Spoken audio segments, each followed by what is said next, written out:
In today's video, I'm going to show you how to hide the address bar in Firefox using one of the simplest methods available. If you want a cleaner browsing view, more screen space, or a distraction-free setup while watching videos or presenting something on your screen, this quick trick is exactly what you need. And if this video helps you out, make sure to hit the like button and subscribe for more easy tutorials just like this. Alright, let's jump right in. The fastest way to hide the address bar in Firefox is by using full screen mode. This makes the browser expand across your entire display and removes the top interface, including the address bar, tabs, and menu bar from normal view. To do this, make sure Firefox is already open on your computer. Then simply press the F11 key on your keyboard. The browser will instantly switch into full screen mode, and you'll notice the address bar disappears right away. If you're using a laptop and F11 doesn't work directly, you may need to hold down the Fn key at the same time and then press F11.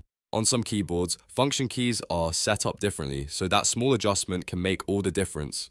Once full screen mode is enabled, you can browse with a much cleaner layout and more usable screen space. This is especially helpful when you're watching videos, reading articles, or sharing your screen during a demo or presentation. It gives you a more focused experience and keeps the browser controls out of the way. If you ever want to bring the address bar back, just press F11 again.